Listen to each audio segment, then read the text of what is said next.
በስመ አብ ወወልድ ወመንፈስ ቅዱስ አሃዱ አምላክ። ቅዱስ ቅዱስ ቅዱስ ተብለህ የምትመሰገን ለአንድነትህ ምንታዌ ለሶስትነትህ ርባኤ የሌለብህ ቸርነትህና ምሕረትህ የበዛ የሰው ልጆችን ሁሉ በምሕረትና በይቅርታ የምትጠብቃቸው የምትሰበስባቸው ይቅር የምትላቸው የሰራዊት ጌታ እግዚአብሔር ሆይ ሳይገባን እንዲገባን አድርገህ ለዚህች ዕለትና ለዚህች ሰዓት ስላደረስከን እናመሰግንሃለን። የተወደዳችሁና የተከበራችሁ እግዚአብሔር የሚወዳችሁ እግዚአብሔርን የምትወዱ የእግዚአብሔር ቤተሰቦች የድንግል ማርያም ልጆች የቅዱሳን ሁሉ ወዳጆች በወደደንና ባከበረን እስከ ሞት ድረስ በታመነልን በኢየሱስ ክርስቶስ ፍጹም ሰላም ሰላም እላችኋለሁ። እንደምን ሰነበታችሁ? እንደምን አደራችሁ? እንደምን አረፈዳችሁ? እግዚአብሔር ይመስገን ብለን እንድናመሰግነው የፈቀደልን አበሳ በደላችንን ይቅር ያለን በአባታዊ ፍቅሩ በቅዱስ ቃሉ ከያለንበት ጠርቶ በገናናው መቅደሱ ፊት ለፊት ተቀምጠን እንድናመሰግነው የፈቀደልን ልዑል አምላካችን ቅዱስ እግዚአብሔር ስሙ ከምድር እስከ አርያም ከጽንፍ እስከ አጽናፈ ዓለም ዛሬም ዘወትርም ለዘላለም የተመሰገነ ይሁን። አምላክን በድንግልና ጸንሳ በድንግልና የወለደችልን እናታችን እመቤታችን እመብርሃን ወላዲተ አምላክ ድንግል ማርያም ለስም አጠራሯ ክብር ምስጋና ይድረሳት። ቅዱሳን መላእክት፣ ነቢያት፣ ሐዋርያት፣ ጻድቃን፣ ሰማዕታት፣ ደናግል፣ መነኮሳት እንደየክብራቸውና እንደየማዕረጋቸው ክብር ምስጋና ይድረሳቸው። ከዚያ ውሃ ስጠኝ በሚል ርዕስ እንማማራለን። ከዚያ ውሃ ስጠኝ፣ ከዚያ ውሃ ስጠኝ። ይህን ኃይለ ቃል የተናገረችው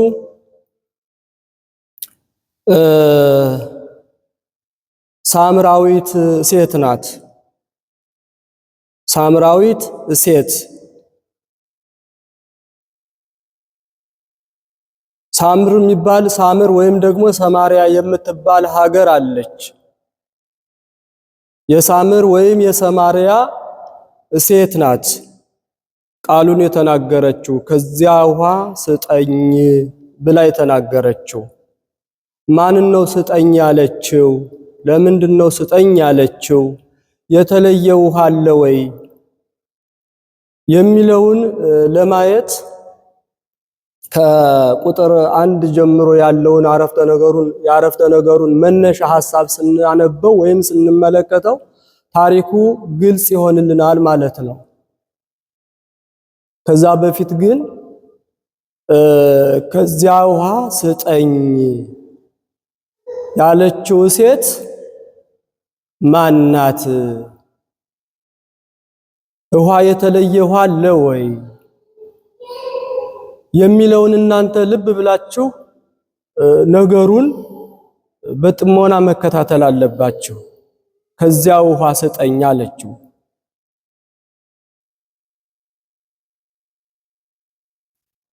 ከዚያ ውሃ ስጠኝ ትምህርቱ አሁን ብቻ የሚሰጥ አይደለም፣ ሁልጊዜ ሲሰጥ የሚኖር ማለት ነው። አባቶቻችን በልዩ በጣፈጠ አንደበት ባማረ ምስጢር ሲያስተምሩት የሚኖሩት ቤተክርስቲያን ሁልጊዜ የምታስተምረው ትምህርት ነው። ነገር ግን ዛሬ ደግሞ እግዚአብሔር እንዴት ሲያስተምረን ይሆን? በምን አይነት አረዳድ ያስረዳን ይሆን ብለን ማሰብ አለብን። ትምህርቱን ለመስማት ለመያዝ መጀመሪያ ልቡናችን ብሩህ ካልሆነ አይምሯችን ካልተዘጋጀ እንዲያው በዘልማድ የሚጸደቀው ስራ በመስራት ነው። እግዚአብሔር የነገረንን እግዚአብሔር ያስተማረንን በመያዝ ነው። ለእግዚአብሔር ታማኝ ካልሆን ደግሞ ለሰው ታማኝ አንሆን። ገብቷችኋል አይደለ? መጀመሪያ ለእግዚአብሔር ነው ታማኝ መሆን ያለብን። ቃሉን እየሰማን ሁሌ የምናጠፋ የምንወድቅ ከሆነ ያን የሚወድቅ ሰው ለእግዚአብሔር ያልታመነ ለኔ አይታመንም። ለአንድ ግለሰብ ሊታመን አይችልም። ቤተክርስቲያን በመመላለስም ልንታመን አንችልም። የምንታመነው መጀመሪያ ለማን ነው? ለእግዚአብሔር ነው መታመን ያለብን።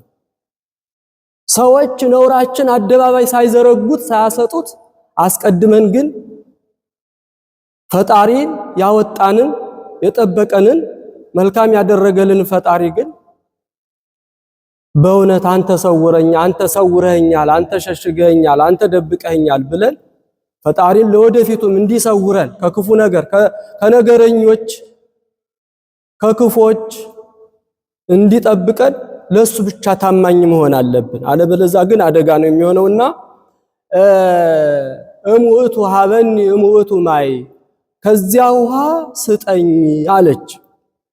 ማናት እንደ ያለች ከዚያ ውሃ ስጠኝ። ይቺ ሳምራዊት ትባላለች። ሳምራዊት ሴት ታውቁታላችሁ አይደል? ታሪኩን ታውቁታላችሁ። አዲስ አይደለም። ለምንድን ነው ውሃ ስጠኝ ያለችው? ማንን ነው? ይህ ቃሉስ ለምን ዛሬ እንድንማረው ተፈለገ? ይህን ቃል ዛሬ እንድንማረው ለምን ተፈለገ? አሁን ይሄ ወቅት ትላንት ያለፈው ጾመ ነነዌ ነበር አይደለ? አሁን ያለንበት ወቅት ምን ይባላል? ምን ይባላል? ወቅቱ ምን ይባላል? ወቅቱንም ረስታችሁታል አይደለ? ጾመ ነነዌ ከጾመ ነነዌ በፊት ምን ነበረ? አስተርእዮ ነበር አይደለ? ስለ ክርስቶስ መወለድ ስለ ክርስቶስ መጠመቅ እየተማማርን ሰንብተናል። ከዛ ደግሞ ነነዌ ስለ ነነዌ ጾም ስለ ነነዌ ሰዎች ታሪክ የነነዌ ሰዎች በንስሐ በዮናስ ስብከት አምነው ትምህርቱን ሰምተው እንደተመለሱ የነነዌ ሰዎች አንድ ጊዜ ድነዋል። በበደላቸው በጥፋታቸው እግዚአብሔርን ይቅር በለን ብለው እግዚአብሔር ይቅር ብሏቸዋል ዮናስ ባስተማራቸው ትምህርት። ከዛም በኋላ ግን የነነዌ ሰዎች በድለዋል አልበደሉም? አልበደሉም። ንስሐ ገብተዋል። ላለመበደላቸው ምን ማስረጃ አለ ልትሉ ይገባል። ማስረጃው ምንድነው? የነነዌ ሰዎች በፍርድ ቀን ያን ትውልድ ያንን ህዝብ ይፋረዱታል ይላል። እንግዲህ አንድ የሚፋረድ ሰው ራሱን ንጹህ ያደረገ ሰው ነው መፋረድ የሚችል። በፍርድ ቀን ነው። በፍርድ ቀን ይፋረዱታል ያን ትውልድ። በፍርድ ቀን በዛ ህዝብ በዛ ትውልድ ይፋረዳሉ። በዛ ባመፀኛው ትውልድ ብሏል መጽሐፉ አይደል? የማቴዎስ ወንጌል ምዕራፍ 12 ከቁጥር 41 ላይ ተቀምጧል። ይፋረዱታል። በፍርድ ቀን ነው። የፍርድ ቀን የተባለው ቀን መቼ ነው ይታወቃል። የሰው ልጆች ሁሉ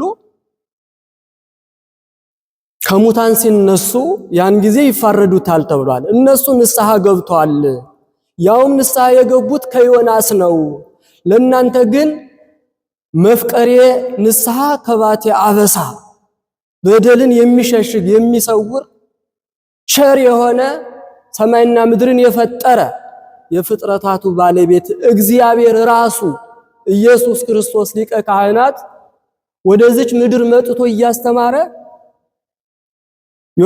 ዮናስን የላከው ጌታ በቃሉ ሰማይና ምድር የፈጠረ ጌታ መጥቶ ሲያስተምራችሁ አልሰማችሁም ነው። እነሱ በዮናስ ትምህርት ነው የተመለሱት። እኛ ግን በጌታ ትምህርት አልተመለስንም ማለት ነው። ልዩነቱን እየሰማችሁ ነው። የዮናስን ትምህርትና የጌታን ትምህርት በዮናስ ትምህርት እነማን ተመለሱ? በጌታ ትምህርት እነማን ተመለሱ? እነማን ተመለሱ? ዮናስ የብሉይ ኪዳን ነብይ ነው አይደለ? ጌታ ደግሞ አዲስ ኪዳን የሰው ልጆችን ይቅር ሊል ሊያድን ከወደቁበት ሊያነሳ ዮናስ ሲያስተምር ህዝቡ የነነዌ ሰዎች ተመልሰዋል። ጌታ ሲያስተምር ግን እነማን የተመለሱት? የተመለሱ አሉ አይደለ? የተከተሉትም አሉ፣ የወጡም አሉ። ከቤታቸው ከሞቀ ከደመቀ ካማረ ህይወታቸው ወጥተው ጌታን በምናኔ የመሰሉት ብዙዎች ናቸው አይደል? እና አቡነ ተክለ ሃይማኖት እና አቡነ ሳሙኤል ሌሎችም እና አቡነ ገብረ መንፈስ ቅዱስ 120 ቤተሰቦቹም ከዋለበት እየዋሉ ካደረበት እያደሩ ተከትለውታል አይደለ? ከዛ የነሱን ትምህርት ሰምተው የጌታን ትምህርት ሰምተው ሰማዕትነት ተቀብለዋል። እነ ቅዱስ ቂርቆስ በሕፃንነታቸው የጌታን ትምህርት ሰምተው እኔ ክርስቲያን ነኝ እያሉ በሃይማኖታቸው ጸንተዋል በ3 ዓመታቸው። ሌሎችም በልጅነታቸው የጌታን ትምህርት ሰምተው የተመለሱም አሉ፣ የተከተሉትም አሉ። ሰምተው ደግሞ ያልተከተሉት አሉ።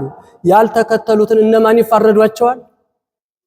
የነነዌ ሰዎች ይፋረዷቸዋል ብለን በጾመ ነነዌ የተሰጠ ትምህርት ነው። በጾመ ነነዌ የተሰጠ ትምህርት ነው። ከነነዌ ቀጥሎ ያለ ወቅት ምን ይባላል ነው? ከነነዌ ቀጥሎ ያለ ወቅት ምን ይባላል?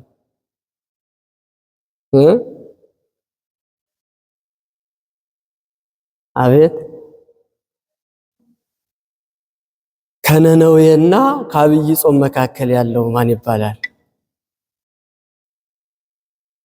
ከነነዌና ከአብይ ጾም መካከል ላይ ያለው አረ ንገሩኝ፣ ግድ የላቸውም። ከነነዌና ከአብይ ጾም መካከል ማለት ነው። አብይ ጾም በፊት በኩል አለ፣ ነነዌ በኋላ በኩል አለች። መሃል ላይ ያለችው ምንድናት? ያለው ምንድነው? ቅበላ ይባላል። ይህን ማወቅ አለባችሁ። ቅበላ ምንድነው የሚባለው? ጾመ ነነዌ እንደተባለ ሁሉ ወርሃ ጾም እንደተባለ ሁሉ ዘመነ ቅበላ ይባላል። አይባልም? ዘመነ ቅበላ ይባላል። ምን ማለት ነው? የቅበላ ወቅት፣ የቅበላ ዘመን፣ የቅበላ ጊዜ ማለት ነው። ቅበላ ማለት ምን ይመስላችኋል እናንተ ስታስቡት? ቅበላ ሲባል ምን ይመስላችኋል? አብይ ጾምን የምንቀበልበት ማለት ነው አይደለ? ቅበላ መቀበል ነው አይደለ? አልተሳሳታችሁም፣ ትክክል ናችሁ። አብይ ጾምን የምንቀበልበት ምን ይባላል? ቅበላ ይባላል። ጥሪው ቃሉ የግዕዝ ነው፣ ደግሞ ከአማርኛ ጋር የተመሳሰለ ነው አይደለ? ቅበላ መቀበል። ቅበላን አብይ ጾምን የምንቀበለው መቼ ነው? በቅበላ። የሰው አረዳድ ግን ቅበላ ሲባል ምንድነው የሚያስበው ሰው? ቅበላ ሲባል እንዲያው ምን ይመስላችኋል? እስቲ ንገሩኝ የተረዳችሁትን። ቅበላ ሲባል ምን ይመስላችኋል? የምታስቡት በልጅነታችሁ ከልጅነታችሁ ጀምሮ ቅበላ ሲባል ምን ታስባላችሁ? የሚሰማችሁ አቤት አይሌ ምግብ። እሺ ሌላስ? ምግብ። አዎ ቅበላ ሲባል እውነት ነው ኃይለ መስቀል ያልከው ምግብ ነው። ቅበላ ሲባል የሚታወሰው አይደለ? እንዴ ዛሬ ጾም መዋል የለብህም ነው የሚባለው አይደለ? ምክንያቱም ቅበላ ነው። እንዴ በቅበላው ለምን አንተ ሽሮ ወጥ ትበላለህ? በቅበላው ለምን እንዴ ጾም ወጥ ትበላለህ? ቅበላ አይደለም እንዴ ይላሉ አይደል ሰዎች? በቅበላማ ስጋ መብላት አለብን። አሁን በዚህ ዘመን መቼም በብሎት ጊዜ የጾም ወጥ የሚበላ የለም አይደል? ያለው ማለት ነው ያለው፣ የሌለው አያገኝም። ሁሉም ስጋ ነው የሚበላው አይደል? አሁን ጾም ካልሆነ ሮብ ዓርብ ካልሆነ ሁሉም ስጋ ነው የሚበላው። የሌለው ግን አይበላም። የሌለው አይበላም። ከየት ያመጣል?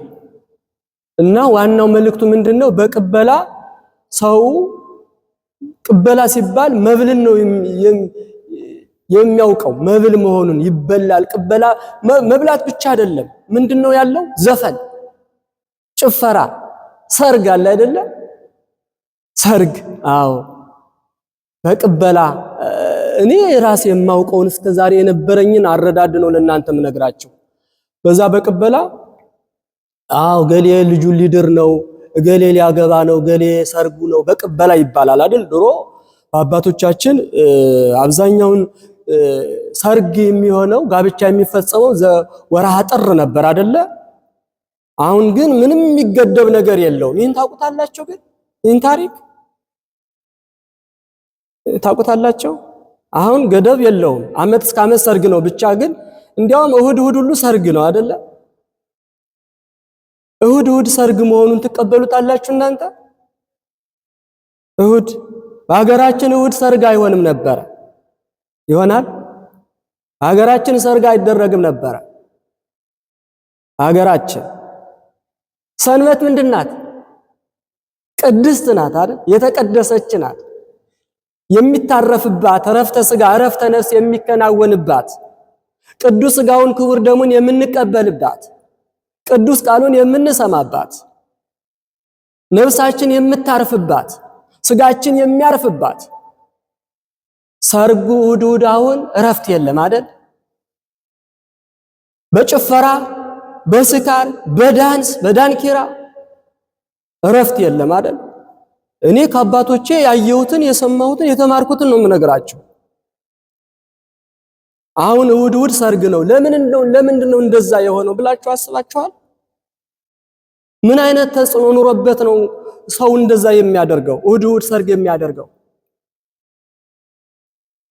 ንገሩኝ እንጂ እሁድ ሰርግ የሚያደርገው ምን አይነት ተጽዕኖ ኑሮ ነው? እና ስለዚህ ሰንበት በዕለተ እሁድ ለምንድን ነው ቅበላ ሰርግ የሚሆነው? ቆዩኝ እኔ የምላችሁ እንዲያው ሰዎቹ የሚጭኑን ብቻ እንሸከም ጎበዝ። መጽሐፍ እናንብብ። ቴክኖሎጂው ጥሩ ነው። ወግል ገብተን ሌላ ነገር እንድናነብ፣ እንድንፈላሰፍ፣ እንድንመራመር ይረዳናል። ለምንድን ነው ዕለተ እሁድ ለምን ሰርግ ይሆናል? ዕለተ እሁድ አግባብ ነው ወይ ብላችሁ ጠይቃችኋል? ጥያቄ አይፈጥርባችሁም? ሌላው ትውልድ ሌላው ጎራ ደግሞ ምን ይላል መሰላችሁ? ምን ችግር አለው ይላል። ደግሞ በዛ በኩል ያለው በዚህኛው ችግር አለ እንጂ ይላል፣ በዚህኛው ምን ችግር አለው ይላል። እየሰማችሁ ነው አይደለ? አሁን ዘመኑ ይሄ አጓጉል ስልጣኔ ያልሆነ ስልጣኔው ምንድነው የሚያደርግ መሰላችሁ? ምን ችግር አለው? አለመሰልጠን እኮ ነው፣ አለመንቃት እኮ ነው፣ ዘመኑን አለመዋጀት እኮ ነው ይላሉ። ግን እኛ ደግሞ በተሰጠን አይምሮ በተሰጠን መክሊት ማሰብ አለብን። ያ ማሰብ ምንድነው? እንዴት ነው አይደለም፣ ይሆናል አይሆንም፣ እስቲ ለምን የሚለውን ነገር አስበን አባታችን ጋር ተማክረን። እንግዲህ እኛ ቤተክርስቲያናችን 7 አባቶች ሰጥታናለች አይደለ? 7 አባቶች አሉን አይደል? መቼም ቢጠፋ ከ7ቱ አንድ አባት አይጠፋም አይደል? ስልኩ ባይሰራ የአንድ አባት ስልክ ይሰራል። 7ቱን አባቶች ታውቋቸዋላችሁ አይደለ? ስለዚህ ምንድነው እሁድ እንደዚህ የሚሆነው? ለምንድነው የሚሆነው? የዛ የሙሽራውን ተውት፣ አይመለከተንም። አሁን የሚመለከተን እሁድ የዕለተ እሁድ ክብሯ ምንድነው? እንዴት ነው የምናከብራት ነው። ሰንበት ቁስሌ ናት። ያን ጊዜ ዕረፍተ ሥጋ ዕረፍተ ነፍስ አድርጉባት። ኃጥአን ከሲኦል ወጥተው ገነት ያርፉባታል። እናንተ ደግሞ በአካለ ሥጋ ያላችሁ በነፍስ በሥጋ ታርፉባታላችሁ። በነፍሳችሁ ደግሞ ቅዱስ ቃሉን ትመገቡባታላችሁ፣ ቅዱስ ሥጋውን ትቀበሉባታላችሁ ብሎ ዕለተ ሰንበትን ሐሴት ልናደርግባት ደስ ሊለን፣ ኃጥአን በማረፋቸው ደስ ሊለን፣ እኛ ደግሞ ከሥጋዊ ድካም ሁሉ በማረፋችን ደስ ሊለን ነው እንጂ ሰው እንዳለ ጉሮሮው ላንቃው እስኪዘጋ ሊጨፍርባት ሊዘልባት ነው ወይ ዕለተ ሰንበት? አባቶቻችን ጠንቅቀው ታሪኩን ልል የፈለኩት ምንድነው? አባቶቻችን እኛ ሰለጠን ካልነው እነሱ ይበልጣሉ ማለት ነው። እናቶቻችን ይበልጣሉ ማለት ነው። በሴቶቹ ዘርፍም እንደዛው እናቶቻችን የሚሰሩትን ስራ እናንተ ልትሰሩት አትችሉም። ዕለተ ሰንበት ሰርግ ነውር ነው በሀገራችን። እኔ በተወለድኩበት አካባቢ ዕለተ ሰንበት ሰርግ አይሆንም። እንዲያው ጠይቁና ምን ችግር አለው የሚል አይጠፋም አይደል? አንድ አባት እንደዚህ ሲለን ነበር ትላላችሁ ነገ እኔ ካለፍኩ በኋላ። ግን ምንድነው ዕለተ ሰንበት ሰርግ እንዴት ነው ብላችሁ የበሰሉ አባቶች ካገኛችሁ እንደዛ ይላሉ። በበዓለ ትንሣኤ ሰርግ ይሆናል አይሆንም? ይፈጸማል አይፈጽም? ጋብቻ አይፈጸምም አይደል? በባለ ትንሣኤ የለም። በልደት ጋብቻ አለ የለም? የለም አይደለ? እንደ ሥርዓተ ቤተ ክርስቲያን። አሁን ግን አለ። አልሰማችሁም?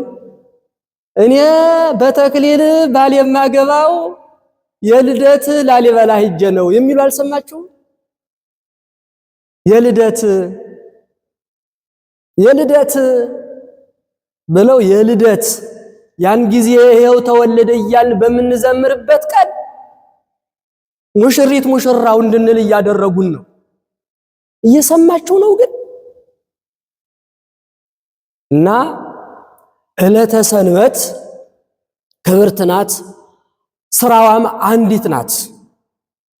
መልካም ምግባረ ሰናይ የሚባለው የተጣላን ማስታረቅ፣ ይቅር የተቀያየመን ማስታረቅ ነው፣ ማቀራረብ።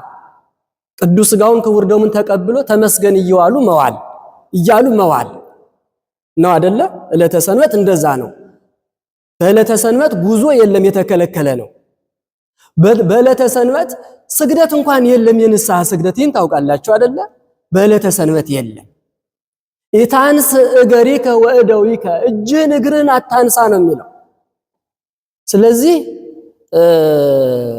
እንደዛ የሚል መጽሐፍ የት አለ ነው የሚል ትውልዱ አሁን።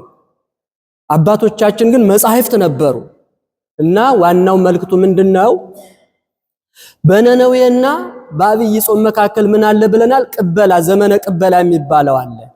በዚህ ቅበላ ነበረ። ይህ ቅበላ የሰርግ ጋብቻ ነው። ከዛ በፊት ነው። ቅበላ ቅርብ ስትሆን ከነነዌ በፊት ያደርጋሉ። ከነነዌ በፊት ተስካር ከነነዌ በፊት ነው። በጥር በዘመነ ጥር ተስካር የሚሆን በአገራችን ነው። አገራችን ላይ ያለው ነው የምነግራቸው። ከዛም በኋላ ደግሞ ቅበላው ሊረዝም ይችላል፣ ሊያጥርም ይችላል። የዘንድሮ ደግሞ በጣም አጭር ነው። ግን ዞሮ ያም ሆነ ይህ ትላንት ሐሙስ ምን ትባላለች? ስም አላት። ምን ትባላለች? ትላንት ሐሙስ ያለፈችው ሐሙስ አታውቋትም? አይገርምም? አያሳዝንም? የሚቀጥለው የፊታችን ሐሙስስ ምን ትባላለች? ሰኞ ምን ይባላል? ማክሰኞ ምን ይባላል? አይ የሆነት እኛ ደከመን እንጂ እኛ ረጀን እንጂ በስራ አርጅተናል፣ ደክመናል። በማወቅ በመማር ደክመናል፣ ሰልችተናል። የሚነሳ የሚወሳ የሚያዝ የሚጨበጥ መልካም ስራ የለንም ወገኖች። ታሪካችንን እያጠፋን ማንነታችንን እያጠፋን ያወቅን እየመሰልን የከበርን እየመሰልን ያደግን እየመሰልን እንደገና ወደ ኋላ አባቴ ለምንድን ነው እንደዚህ የወለድከኝ ለዚህ ሁሉ እያልን እንደገና ቤተሰብን እየረገምን አይደለም? መንፈሳዊነት ርቆናል። ሐሙስ ምን ትባላለች መሰላችሁ? የእብድ ሐሙስ ትባላለች። አሁን ትዝ አላችሁ? አታውቋትም? የእብድ ሐሙስ፣ የእብድ ሰኞ፣ የእብድ ማክሰኞ፣ የእብድ ሐሙስ፣ የእብድ ቅዳሜ፣ የእብድ እሑድ። ልጅህን መቼ ነው የምትድረው? አየውባ ይለዋል። የእብድ ሐሙስ ነው የምድረው ይለዋል። እብድ አታውቁም? የእብድ ሐሙስን እብድ ይሏታል። ይሄ የገጠሩ አባባል ነው፣ ዝም ብሎ ያለ ዕውቀት የተሰየመ ስያሜ ነው።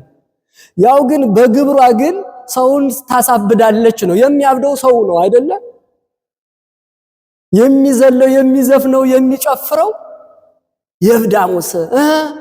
በዛ ሰፈር ስትሰሙ ከበሮ ይደለቃል፣ በዛ ሰፈር ይዘፈናል። ማን ነው? እንዴ ተው እንጂ ምን ሆንክ? የእብድ ሐሙስ አይደለ እንዴ? ተው እንጂ ምን ሆንክ? የእብድ ሰኞ ማክሰኞ አይደለም እንዴ ይባላል። የእብድ እኮ ነው፣ ያው ማበድ ነው አስታከው ነው የሚናገሩ። በደል አለው የለውም እሱ ሌላ ጉዳይ ነው። እና ዘመነ ቅበላ ይባላል። በቅበላ የመጨረሻው እሁድ የቅበላ እሁድ የሚነገር የሚሰጥ ትምህርት ነው። ሁልጊዜም ቢሆን በቅበላ የመጨረሻ እሁድ ላይ ዘወረደ ሳይሆን ከዘወረደ በፊት አንድ ሳምንት የሚሰጥ ትምህርት ነው። እንዳትረሱት ብዬ ነው። የትኛው ትምህርት? ስለ ሳምራዊቷ ታሪክ የሚነገረው በዮሐንስ ወንጌል ምዕራፍ 4 ከቁጥር 1 ጀምሮ የሚሰጠው ትምህርት በዚህ በዘመነ ቅበላ ባለው እሁድ ነው። የዛሬ ሳምንት ዘወረደ ይባላል። የአብይ ጾም የመጨረሻው እሁድ ነው፣ ዋዜማው ነው ማለት ነው። ያን ጊዜ ዕቃ ታጥቦ ልብስ ታጥቦ ተዘጋጅቶ ሰኞን ለመቀበል ታላቅ እንግዳ እየመጣ ነው። እንግዳው ማን ነው? ጾመ ኢየሱስ ነው አይደለ? አብይ ጾም እየመጣ ነው። እንግዳ ሲመጣ በምንድን ነው የምንቀበለው? ለስጋዊ እንግዳ ያው ታውቁታላችሁ።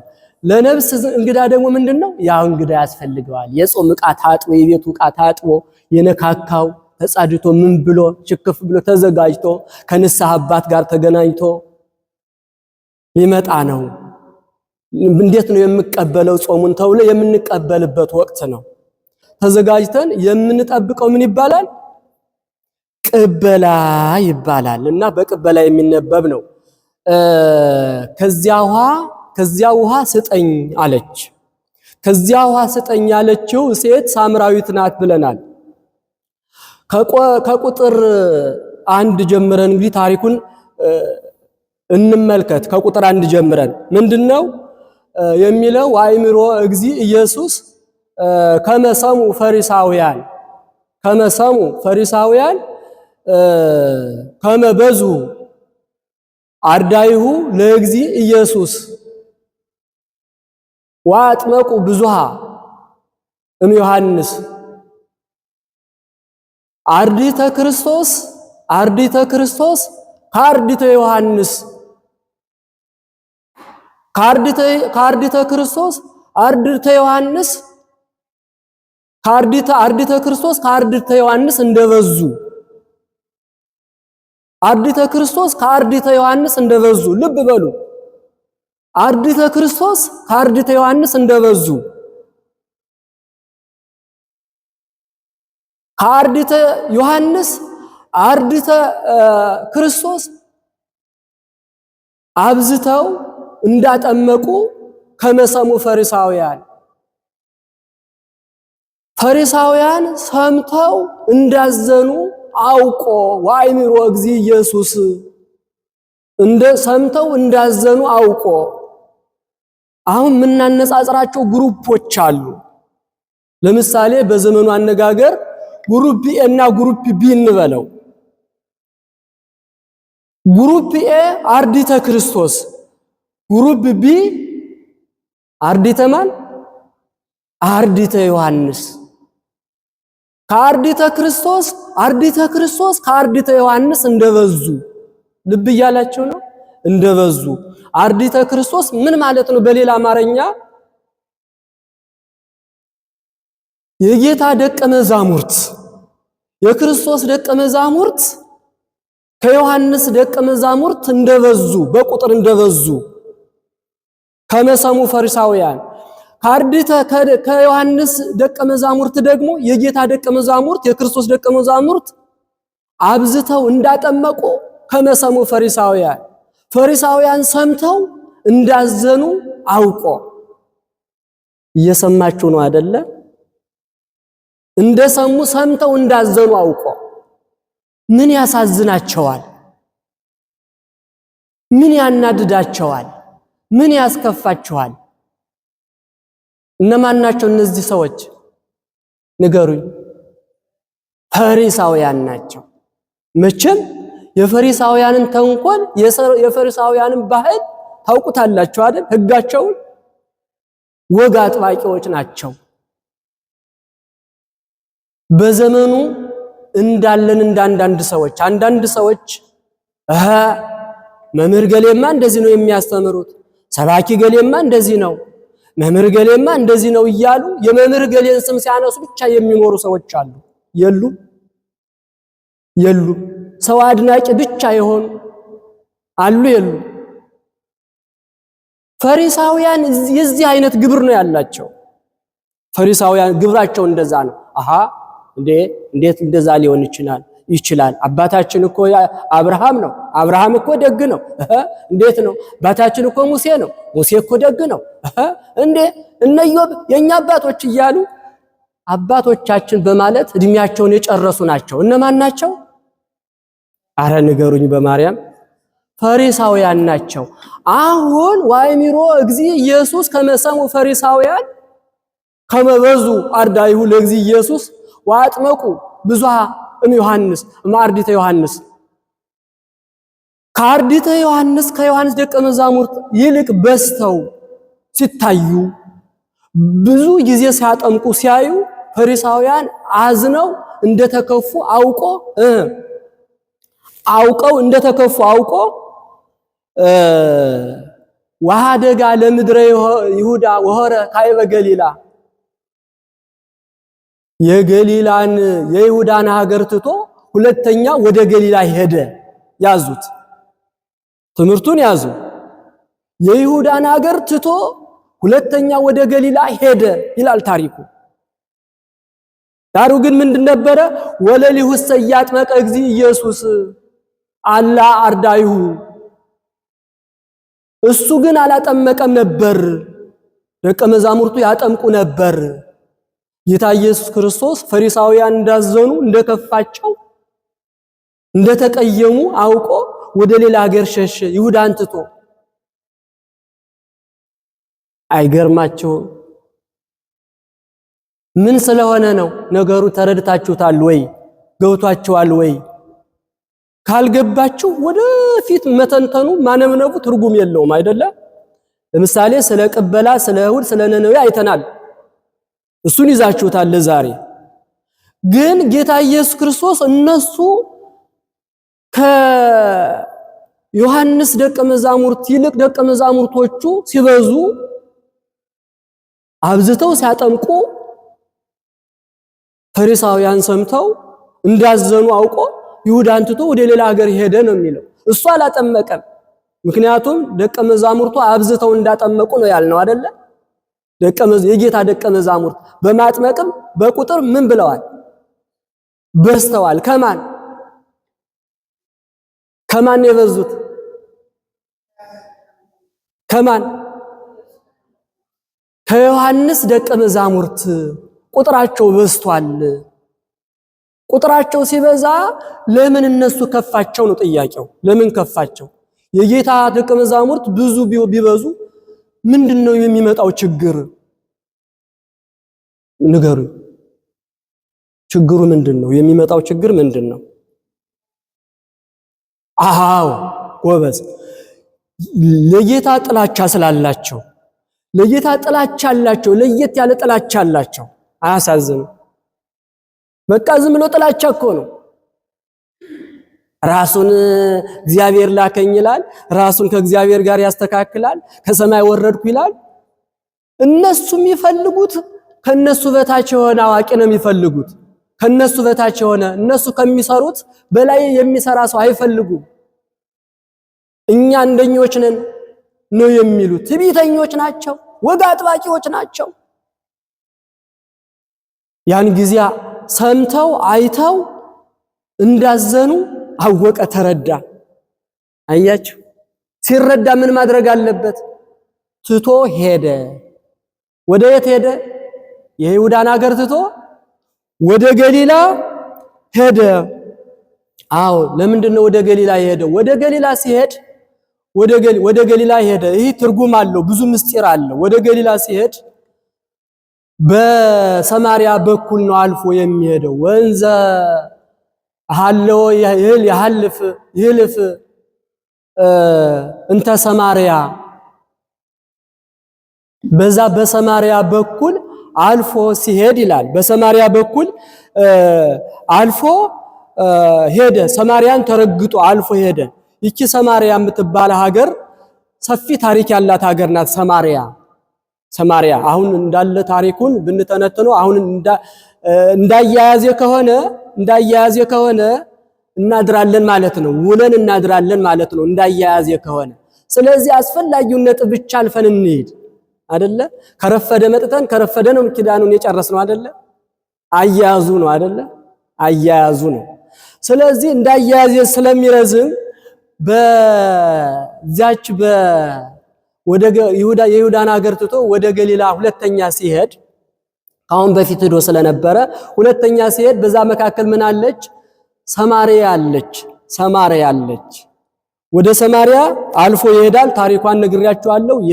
ሰማሪያ የተባለችበት ለምን ሰማሪያ ተባለች፣ ምን አይነት ታሪክ አላት፣ እንደምን ተነሳች የሚለው ነገር እንዳለ 1 3 4 ወረቀት ይሆናል ታሪኩ ማለት ነው። እነ ባሮክን እና አቤሜሌክን ያነሳል። ከዛም በኋላ እስራኤላውያን በፋርስ ባቢሎን ተሰደው በነበሩ ጊዜ ኤርሚያስን ሊጠሩ ባሮክ 66 ዓመት ተኝቶ እንደነበረ እሱን ሁሉ ታሪክ ያነሳና ከዛም በኋላ ይቺ ሀገር የተናቀች ሀገር ከኛ ጋር አትሆንም፣ ወደ ሀገራችን አትመለሱም፣ ለሚጠት 4 ዓመት ቀርቶናል የሚል ነብዩ አቤሜሌክ ለኤርሚያስ በንስር ደብዳቤ ጽፎ ልኮለታል። በስደት ያለውን በምርኮ ያለውን ለኤርሚያስ። ከዛም በኋላ አንድ ሰው ሞቶ ሊቀብር ልቅሶ ላይ ያን ደብዳቤ ይዞ ጮሆ አስረክቦታል። ደብዳቤውን ንስሩ ማለት ነው። አባቶቻችን ሲበቁ እንደዛ ናቸው። ንስር ነው የሚያዙ፣ አይቸግራቸውም። ማን ባደረሰልኝ አይሉ፣ ትኬት ምናምን አያስፈልጋቸውም። እና ያን ደብዳቤ ሳይሆን ለሚጠት 4 ዘመን ቀርቶታል ወደ ሀገራችሁ ለመመለስ የሚል ነበር። ያን ጊዜ ከዛ ከስደት ሀገር የተጋቡ ነበሩ፣ በሃይማኖት የማይመስሏቸው። እየነገርኳችሁ ያለውም ባጭሩ ታሪኩን የሚያስፈልገውን ነገር ነው የምነግራችሁ። ከዛ ከተሰደዱበት ሀገር ሃይማኖት ምናምን ሳይሉ የተጋቡ የተዋለዱ ነበሩ። በቃ ካሁን በኋላ የተጋባችሁ አዋጅ ተናገረ ነብዩ ኤርሚያስ። ምን ብሎ ተናገረ? ሰብስቦ ህዝቡን የተጋባችሁ ተፋቱ፣ ያልተጋባችሁም ተጠበቁ፣ ወደ ሀገራችን ልንመለስ ነው አላቸው ነብዩ ኤርሚያስ። ያን ጊዜ አንዳንዶቹ አመፀኞቹ አስቸጋሪዎቹ ምን አሉ? አይ ያገቡት የተዋለዱት ዞሮ እኛ ሀገራችን ሚነሳን የለ፣ ብናገባም ባናገባም ብንወልድም ባንዋለድም ወደ ሀገራችን እንመለሳለን ብንዋለድም ብለው አመፁ። ያን ጊዜ ተከትለው እነዛ የዛ ሀገር ሰዎች ደግሞ እኔ የምነግራችሁ ነገር ስም ስለማልጠራ ነው፣ ይገባችኋል አይደለ? ለምን የልጅ የሚስት ሀገርም እኮ ሀገር ናት፣ ሀገር ነው፣ የልጆች ሀገርም ሀገር እኮ ነው፣ ለምን ከዚያ አትኖሩም አሏቸው የነዛ ሀገር ሰዎች። እነሱ ግን አይ ሀገራችን እንሄዳለን፣ ብንወልድም ብንጋባም ሀገራችን አንቀርም ብለው ተከተሉ። ሲሄዱ 4 ዓመት ተፈጽሞ ማለት ነው። ያን ጊዜ ተመለሱ ሲሏቸው አመፁ፣ ገጠሙ፣ ድል አደረጓቸው፣ አሸነፏቸው፣ አባረሯቸው። ተመልሰው በዛ አካባቢ ሄደው ያችን ሀገር ያችን በረሃ አቅንተው ይኖርባት ነበርና ይቺ ሀገር ሰመርና ወደድናት ብለው በዛ ምክንያት ሰማሪያ ተብላለች። ይቺ ሰማሪያ የምትባል ሀገር ጌታ ኢየሱስ ክርስቶስ የይሁዳን ሀገር ትቶ ወደ ገሊላ ሲሄድ መካከል ላይ ያገኛት ሰማሪያ። በዛ ሲሄድ አልፎ ሲሄድ ዋዊሮ እግዚ ኢየሱስ ወደኪሞ እግዚ ኢየሱስ ጊዜ ስሱ ሰዓት ወነበረ። ጌታ ኢየሱስ ክርስቶስ በዛ አልፎ ሲሄድ ደክሞት ነበርና ሰማሪያ አረፈ። የውሃ ምንጭ አለ ወሃሎ ህየ ሐዘቅተማይ ዘያይቆብ ያይቆብ ለልጁ ለዮሴፍ የሰጠው የውሃ ጉድጓድ አለ፣ የውሃ ምንጭ አለና ጊዜ ስሱ ሰዓት ሲሆን 6 ሰዓት ሲሆን ከዛ ከምንጩ አረፈ። ጌታ ኢየሱስ ክርስቶስ በሰማሪያ ሲያልፍ ደክሞት ነበር። ምክንያቱም ሰዓቱ የሚያደክም ነው። 6 ሰዓት ሲሆን ሰው ይደክማል፣ ሐሞቱ ይበተናል፣ ድካም ይላልና በዛ ምንጭ ያዕቆብ ለልጁ የሰጠው ዘዋሃዎ ያዕቆብ ለዮሴፍ ወልዱ ያዕቆብ ለልጁ የሰጣት ይህች ሀብት ከሀብቴ በላይ ናት ብሎ በብዙ ገንዘብ በብዙ ጥሪት የገዛት ያች ጉድጓድ የውሃ ምንጭ ነበረችና በዛች ውሃ ምንጭ ጌታ ኢየሱስ ክርስቶስ አረፈ። ስንት ሰዓት ነበረ? 6 ሰዓት አረፈ። ያን ጊዜ 6 ሰዓት ሲያርፍ ወናሁ መጻት ብእሲት ሳምራዊት ከመ ትቅዳህ ማየ። ያን ጊዜ ሳምራዊት ሴት ውሃ ልትቀዳ ወደዛ ምንጭ መጣች። ውሃ ልትቀዳ መጣች። ያቺ ሳምራዊት ሴት ውሃ ልትቀዳ መጣች። ውሃ ልትቀዳ ስትመጣ ያን ጊዜ ጌታ ኢየሱስ ክርስቶስ አስቲኒ እሙቱ ማይ ከዚህ ውሃ አጠጭኝ አላት። ያን ጊዜ እንዴት ሊሆን ይችላል? እንዴት አንተ አይሁዳዊ እኔ ሳምራዊት ስሆን እንዴት አንተ እኔን ውሃ ጠጭኝ ትለኛለህ? እኔስ ላንተ እንዴት ላጠጣህ እችላለሁ አለችው። ለምን? አንተ አይሁዳዊ ስትሆን እኔ ሳምራዊት ስሆን አንተ እኔን አጠጭኝ እንዴት ትለኛለህ? እኔስ አንተን እንዴት ላጠጣህ እችላለሁ አለችው። ማናት እቺ ሴት? ሳምራዊት ሴት ነው። ለምን እንደዛ አለችው? እንዴት ሳወቀችው? ሊቃውንቱ ባነጋገሩ ባጠማጠሙ አውቀዋለች ይላሉ ሲተረጉሙ።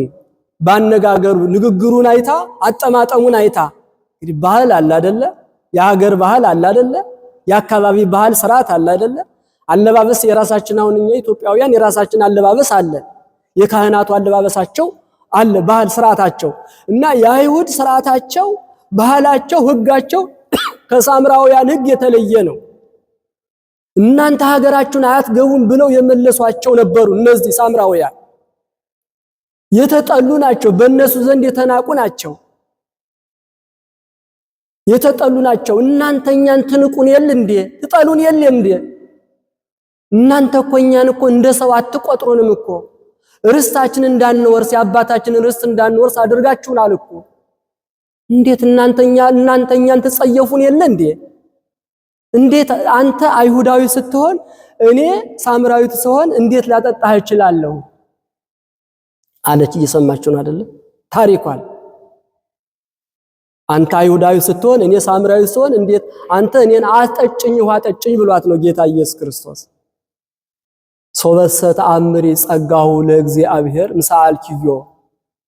አንቺ ሴት የእግዚአብሔርን ቸርነት ምሕረት ይቅርታ ብታውቂ ኑሮስ ውሃ ስጭኝ ብሎ የሚለምንሽን ስጠኝ ብለሽ በለመንሽው ነበር። አንቺም ብታውቂውስ ኖሮ ውሃ ጠጭኝ ብሎ የሚለምንሽን ብታውቂ ኑሮ አንቺ ስጠኝ ብለሽ በለመንሽው ነበረ። እኔም እሱን ራሱ እግዚአብሔር የለበሰው የሚናገርበት በሰው አንደበት ነው አይደለ? አምላክ ነው። በአምላክነቱ ቢናገራት ትቀልጣለች። እሱ ግን ውሃ የጠማው መንገደኛ መስሎ ተርታ ሰው መስሎ ነው የሚታያት። የሚለምንሽን ውሃ ጠጭኝ ብሎ የሚለምንሽን ሰው ብታውቂው ኖሮ አንቺ በለመንሽው ነበረ፣ እሱም የዘላለም የማያስጠማ ውሃ የሕይወት ውሃ በሰጠሽ ነበረ አላት። እሱም በሰጠሽ ነበረ ሲላት ገብቷታል። እቺ ሴት ማን እንደሆነ የገባት እሱ ራሱ እንደሆነ ገብቷታል። እናንተ እንደዚህ ቢሏችሁ ምንድነው የምትሉ? ምን ማለት ነው? ምን ሊል ፈልጎ ነው? ምን ልትል ፈልጋ ነው? የሰውዬ ምን ማለት ፈልጎ ነው? አሁን እኮ ከሰው ጋር ለማውራት እኮ ተቸግረናል። እውነቴን ነው የምነግራችሁ። እመቤቴ በጣም ከባድ እኮ ነው። ሰው ከቀናው ይልቅ ጠማማውን እያጎላ ሄዷል እኮ። በጣም ያሳዝናል እኮ። እውነቴን ነው የምነግራችሁ። አቃንቶ መተርጎም ቀርቷል እኮ። በዛውም ላይም ነገረ ሰሪ በበዛበት ቀና አድርጎ የሚተረጉም የለም እኮ። እቺ ሴት ገብቷታል። በአንድ በኩል ፍጹም አልገባትም እንጂ በተወሰነ መልኩ ገብቷታል። ወሬው ገብቷታል፣ ጨዋታው ገብቷታል ማለት ነው። እንዴት ከገባት ምን አለች ነው አይደል የሚሆነው? እናንተ ጥያቄ ምን ብላ ነው ገብቷታል የምትላት? አባ ነው የምትለው አይደለ? የገባትማ እሱ ብታውቂው ሶበሰ ተአምሪ ጸጋሁ ለእግዚአብሔር የእግዚአብሔርን ቸርነት የምትለምን ውሃ ጠጭኝ ብሎ የሚለምንሽን ብታውቂው ኖሮስ አንቺ በለመንሽው ነበር። እሱም የዘላለም ምን በሰጠሽ ነበር? የዘላለም የሕይወት ውሃ በሰጠሽ ነበር፣ ባጠጣሽ ነበር፣ በሰጠሽ ነበር ሲላት እንዴት የት አለ ማህየብኒ አልብከ? እንዴት ነው አንተ መቅጃ የለህ መንቀል የለህ በእጅ ታፍነህ በእጅ ዘግነህ እንኳን እንዳታጠጣኝ ጉድጓዱ ሩቅ ነው። እንዴት ነው አንተ ያጠጣሻል የምትለው? እንዴት ነው ቢሆንስ አንተኑ ታቢም ያዕቆብ አቡነ አንተ ከአባታችን ይህን ጉድጓድ ከሰጠን ከአባታችን ከያዕቆብ ትበልጣለህን? ይህን ምንጭ ውሃ ይህን ጉድጓድ ውሃ ከሰጠን ከአባታችን ከያዕቆብ ትበልጣለህን አለችው። አሁን አላወቀችውም ማለት ነው። ማንነቱን አልተረዳችም ማለት ነው። ማናት ስትወይቱ? ሳምራዊት ናት። ከዛ ምን አለች? አንተ ከያዕቆብ ከአባታችን ትበልጣለህን ካለችው በኋላ ታሪኩን ተረተረች። እሱኮ ሚስቶቹን፣ ልጆቹን፣ ፈረሶቹን፣ በቅሎቹን፣ በጎቹን፣ ከብቶቹን አጠጥቷል ከዚያ ውሃ አለች። ያዕቆብ ሚስቶች አሉት አይደለ? አዎ ሚስቶቹን፣ ልጆቹን፣ እንስሳቶቹን ሁሉ አጠጥቷል።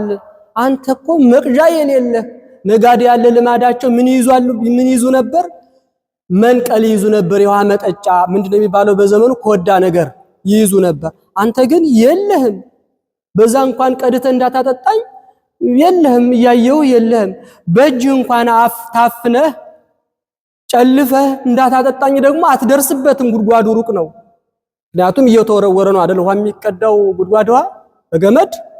እንዴት ነው አንተ ብላ ይህን ተናገረችው። ይህን አለችው። ያን ጊዜ ምን አላት? ከዚህ ውሃ የሚጠጣ ዳግመኛ ይጠማል። ወዘሰ ይሰቲ እምዝንቱ ማይ እይጸም። ከዚህ እኔ ከምሰጠው ውሃ የሚጠጣ እሱ ዳግም አይጠማም። እኔ ከምሰጠው ውሃ የሚጠጣ አይጠማም። ይሄ አንቺ ከምታሳይኝ ውሃ የሚጠጣ ግን ምን ይላል አለ? ዳግም ይጠማል። እንግዲህ እሷ ታሪኩን ተንትናለታለች። ይህ ጉድጓድ አባታችን ያዕቆብ እንደዚህ ቀጥሮ እንደዚህ አስቆፍሮ በጎቹን፣ እንስሳቶቹን፣ ቤተሰቦቹን አጠጥቷል። አንተ ምንም ኮዳ እንኳን ማጠጫ የሌለህ እንዴት አንተ ትበልጣለህ? እንዴት ነው ነገሩ ስትለው እሱ ምን ብሏት ነው? ብትለምኙ ኑሮ እሱ የማያስጠማ የዘላለም ውሃ ይሰጥሻል ብሏት ስለነበረ ነው። ጠንቃቃ ናት። ግን አያችኋት፣ ጊዜ ሰጥቷት፣ ዘመን ሰጥቷት በደንብ ከጌታ ቀርባ ወንጌልን የተማረች ትርጓሜን የተማረች ከእናንተና ከሳምራዊቷ ማን ይበልጣል? እሷ እኮ የተወለደችበት ያደገችበት ያለችበት ሀገር እኮ በአይሁድ ዘንድ ምን ያለ ነው? የተጠላ የተናቀ። ይህ ምን ይባላል በሀገራችን? ብረት ቀጥቃጭ ሸክላ ሰሪም ይባላል አይደለ? እቺ ሰማርያ የምትባል ሀገር ቅሩብ አጸደ ወይን ያዕቆብ ለልጆቹ ለልጁ ለዮሴፍ የቀጠራት የወይን ቦታ ያቺ ቦታ። ስለዚህ እዚች ውሃማ አንተ አትበልጥም፣ ያዕቆብ ከሰጠን ውሃማ አንተ አትበልጥም ሲሉት እሱ አይ ከዚህ ውሃ የሚጠጣ ምን ይላል? ዳግም ይጠማል። እኔ ከምሰጠው ውሃ የሚጠጣ ግን ለዘላለም አይጠማም። ይህ ትርጉሙ ብዙ ነው። እኔ የምሰጠውን ውሃ የሚጠጣ ለዘላለም አይጠማም ሲላት አለችና ያን ጊዜ ወትቤሎ ብእሲት ሀብኒ ወምዝንቱ ማይ በላ እንደዛ ከሆነማ ከዚያ ውሃ ሲያጠጣኝ ከመይምጻ ዳግመ ወእቅዳህ ወተማየ ይህን ውሃ ዳግመኛ መጥቼ እንዳልቀዳ ለዘላለም የማያስጠማውን ውሃ ጠጣኝ አለች። ስለ ብዙ ምክንያት ነው። ከምክንያቶቿ ጥቂቶቹ ምንድናቸው?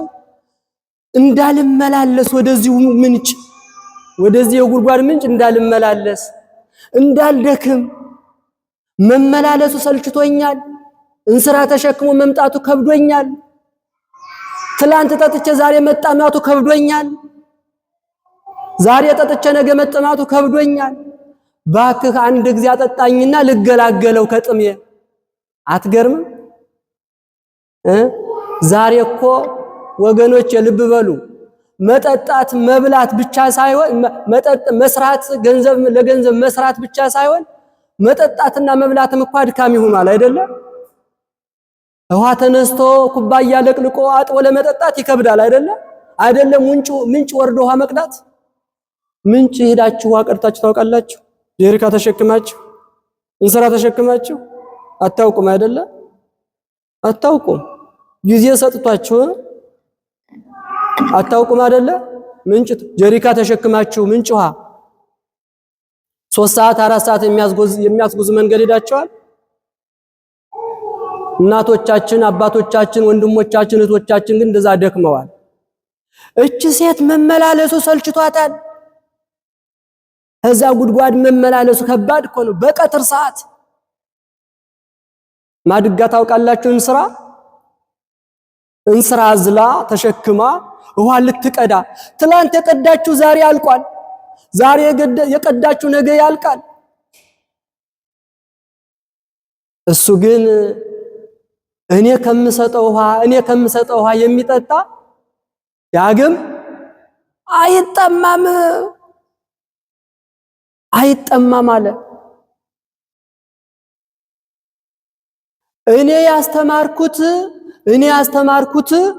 እኔ ያጠጣሁት ከሱ የሕይወቷ ሲፈልቅ ይኖራል። እኔ ያስተማርኩት ትምህርቴን የተቀበለ እኔ ያጠጣሁትን የጠጣ እሱ ጽማ ነፍስ በነፍስ አይጠማም፣ በነፍስ አይራብም፣ በነፍስ አይደክምም አለ። ለዚች ሴት ዳግም አይጠማም፣ ዳግም አይራብም፣ ዳግም አይጠማም አላት። ለዚች ለሳምራዊቱ ሴት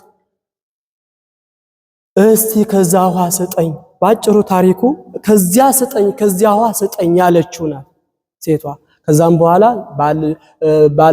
ባልሽን አምጪው አላት። ታሪኩ ይቀጥላል።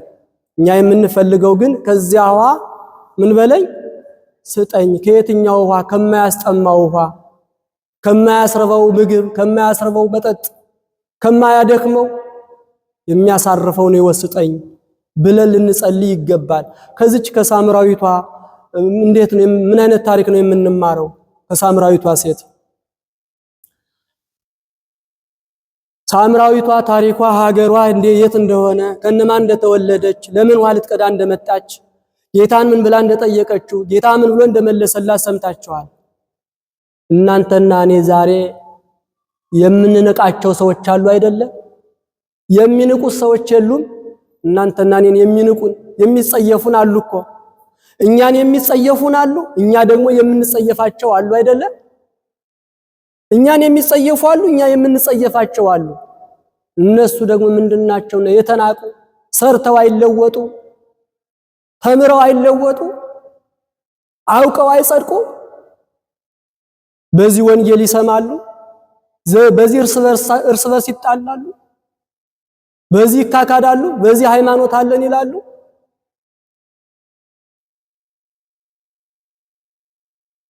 ሳምራዊቷ ሴት አንተ አይሁዳዊ ስትሆን እንዴት አንተ ከኔ ውሃ ትለምናለህ? ጌታ ኢየሱስ ክርስቶስ እሷንም ያቀረበበት ለሌሎችም ያስተማረበት አይሁዳውያንና ሳምራውያንን አንድ ያደረገበት የሁሉ ወዳጅ፣ የሁሉ አባት፣ የሁሉ ፈጣሪ፣ የሁሉ ጌታ፣ የሁሉ አዛኝ መሆኑን ምን ያለበት ያስረዳበት፣ ከዚህ ውሃ የጠጣ ለዘላለም አይጠማም ያለበት ትምህርት ነው። ያቺ ሴት የምትቀዳው ባክህ ልረፍ፣ እንዳልደክም፣ ወደዚህ እንዳልመላለስ፣ ከድካሜ ባክህ ገላግለኝ፣ መመላለሱ ሰልችቶኛል፣ መምጣቱ ሁሌ ውሃ መቅዳቱ ሰልችቶኛል፣ ባክህ ገላግለኝ ብለዋለች። እናንተና እኔ ዛሬ መመላለሱ አልሰለቸንም ወገኖቼ? ሀብት ለመሰብሰብ ብዙ ቦታ አልተመላለሳችሁም? ገንዘብ ለመሰብሰብ ብዙ አልደከማችሁም? አንድ ቀን ወዳችሁ ሞልቶ አንድ ቀን አልተራባችሁም? አንድ ቀን ጠግባችሁ አንድ ቀን ጦም አላደራችሁም? አንድ ቀን ደስ ብሏችሁ አንድ ቀን አልተከፋችሁም?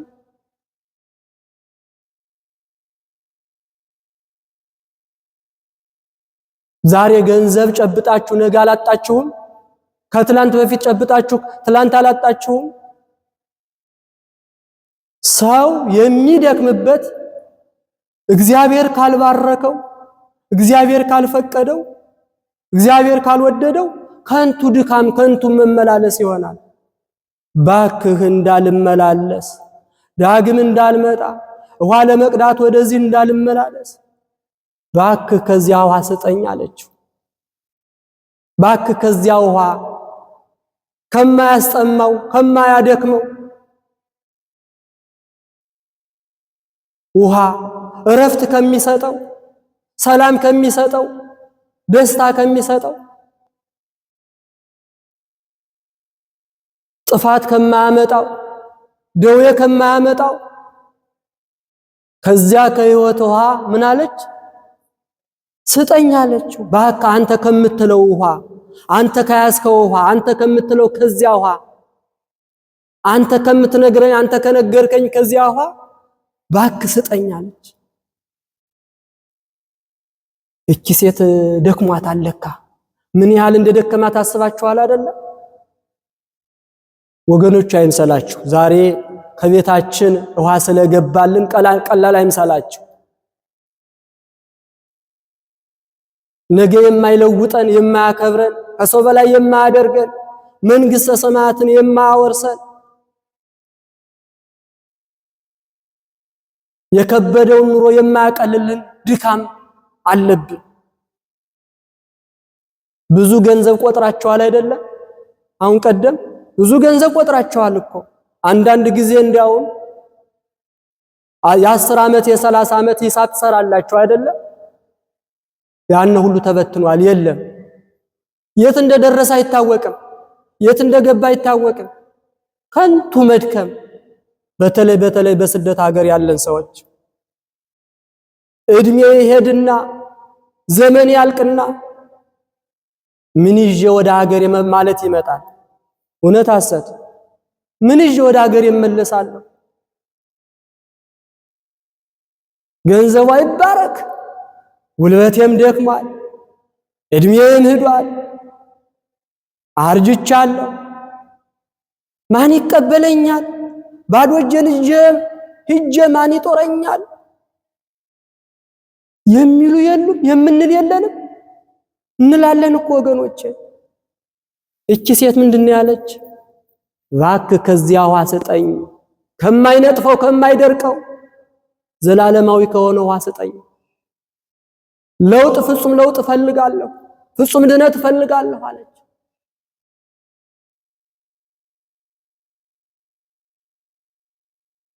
እግዚአብሔር ሲሰጥማ ምን ችግር አለው? ከሰማያት መና ከደመና መና ወርዶ እኮ አባቶቻችንን መግቧቸዋል እኮ ምንም ሳይኖራቸው ስንቅ ሳይዙ ከባርነት ከስደት ሀገር ወጥተው ባህረ ኤርትራን አሻግሯቸው ያን ጊዜ ራበን ጠማን ሲሉ እኮ ከደመና መና ወርዶ መግቧቸዋል እኮ። ስንቅ ለሌላቸው ስንቅ ሆኗቸዋል። ውሃ ለጠማቸው ደግሞ ውሃን ካለት ላይ አፍልቆ አጠጥቷቸዋል። በዚህ በትንቢተ ኢሳይያስ ምዕራፍ 48 ከቁጥር 1 ላይ ምን ይላል? እስራኤልን በምድረ በዳ መካከል የመራቸው አልተጠሙም። በምድረ በዳ መካከል ሲመራቸው አልተጠሙም። ውሃን ካለት ላይ አፍልቆላቸዋል። አለቱን መታው፣ አለቱ ተሰነጠቀ፣ ውሃውን ፈሰሰ። ያን አለት ማን ነው? ያን የፈሰሰው ውሃ ማን ነው? የማይነጥፈው ውሃ ኢየሱስ ክርስቶስ ነው። ከጌታችን ከኢየሱስ ክርስቶስ ከጎኑ የሚፈሰው ውሃ ትላንት የፈሰሰው ዛሬም የሚፈሰው ነገም የሚፈሰው ለሰው ልጅ ድነት ብሎ ያፈሰሰው ውሃ ትናንትም ይፈሳል፣ ዛሬም ይፈሳል። የተጠማ በኃጢአት የተጠማ በጉስቁልና የተጠማ በዚህ ዓለም ክፉ ስራ ሁሉ የተጠማ ሰው ቀርቦ ሲጠጣው ንስሐ ገብቶ ሲጠጣው ከጥሙ ይረካል። እረፍተ ሥጋ እረፍተ ነፍስ ያገኛል። እባክህ ከዚያ ውሃ ስጠኝ አለች። ከዚያ ውሃ ስጠኝ አለች። እውነት ነው። ለሱ ምን ይሳነዋል? ታስታውሳላችሁ አይደለ?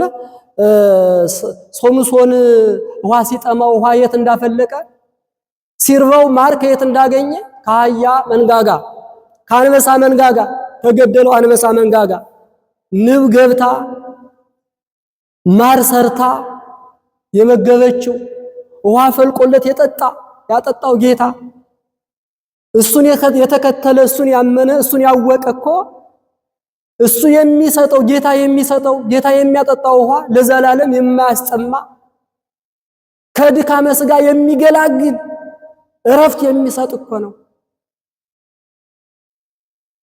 አንቺ የምትይው ውሃ እሱ ውሃ ከሱ ውሃ የጠጣ ይጠማል። ነገም ይጠማሻል፣ ከነገ ወዲያም ይጠማሻል።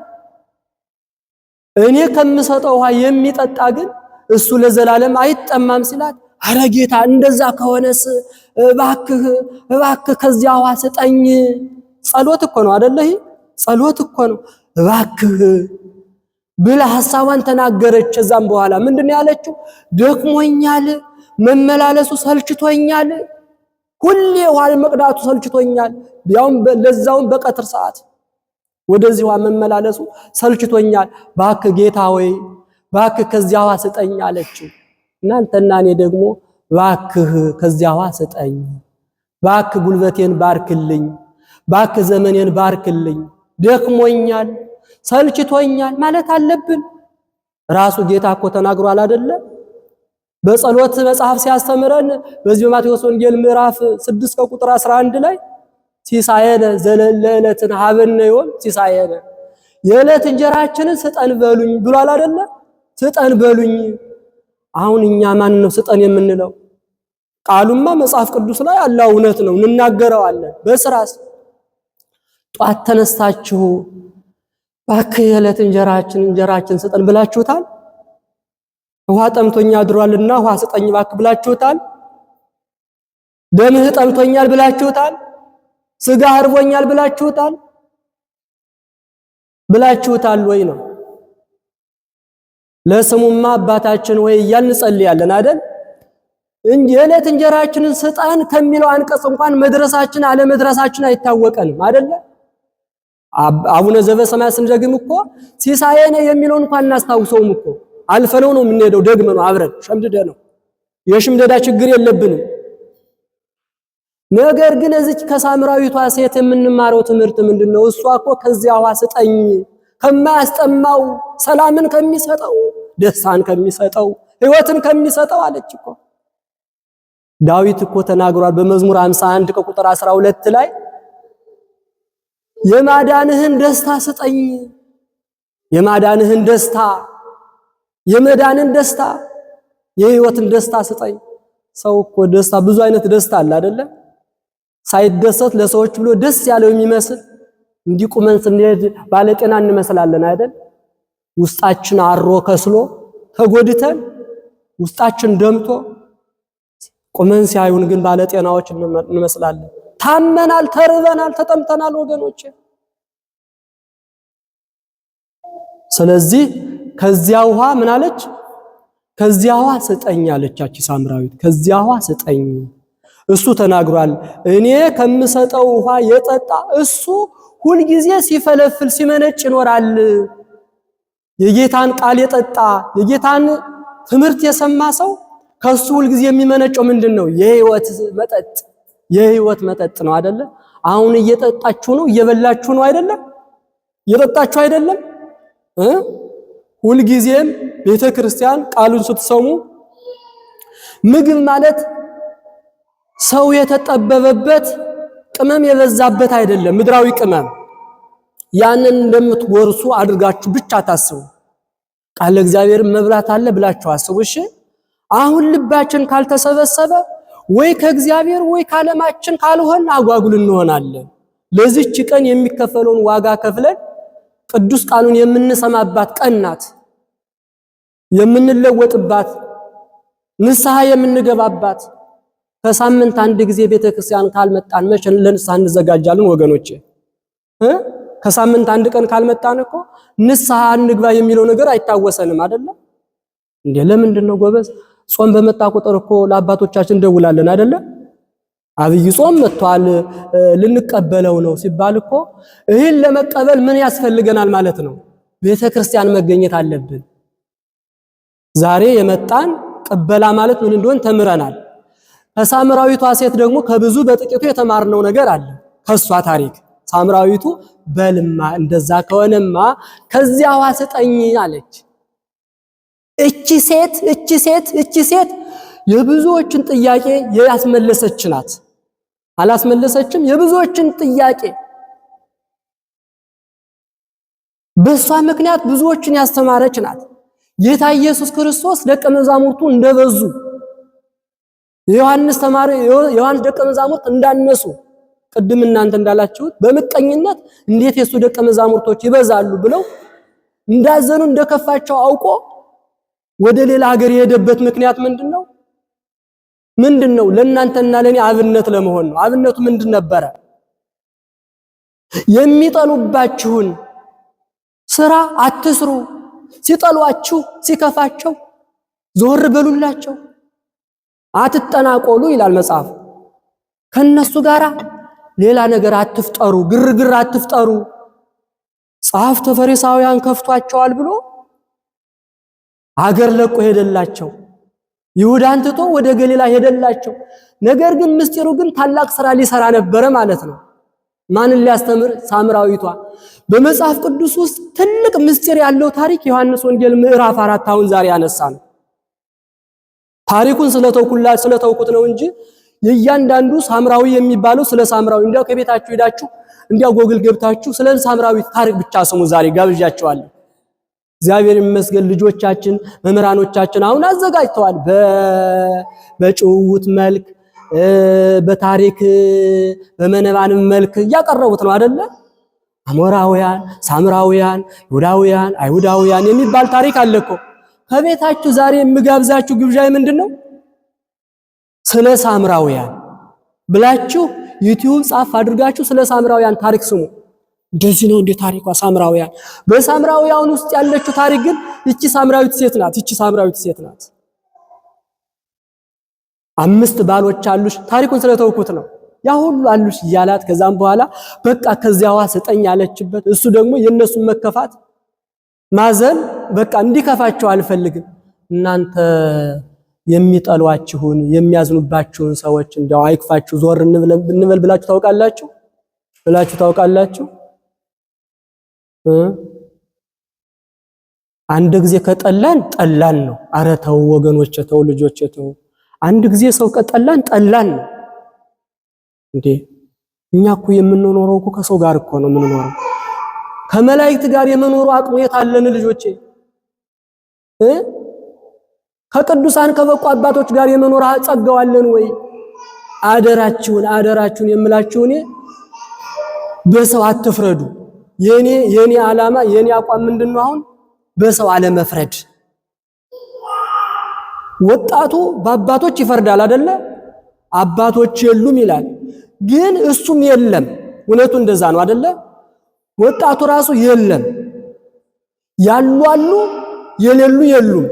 ያሉ አባቶች አሉ፣ የሌሉ አባቶች አሉ። እየሰማችሁ ነው? ግን እየሰማችሁ ነው? ያሉ አሉ፣ የሌሉም የሉም ያልኳችሁ ነው። ደጋግ አባቶች አሉ፣ እንደገና ደግሞ ደጋግ ወጣት ደግሞ አሉ። ሰውን መተቸት አንፈልግም፣ በሰው መነሳሳት አንፈልግም፣ ሰውን ማስቀየም አንፈልግም የሚሉ አሉ። እንደዛ ሁኑ እሺ። እንደዛ በቃ ምንም ኃጢአታችን ብዙ ኃጢአት እንሰራለን፣ ግን ቢሆንም ደግሞ በሰው ግን መፍረድ ግን ከባድ ነው። እኛ እየተፈረደብን፣ እኛ ስንት ኃጢአት ስንት ጉድፍ እያለብን፣ እኛ ስንት ችግር እያለብን በሰው እንዴት እንፈርዳለን? ነጠላ ስለለበስን ብቻ ቤተክርስቲያን ስለመጣን ብቻ ቄስ ሁሉ እንዴት ነው ዛሬ በሰዓት አስረፈዱን እኮ።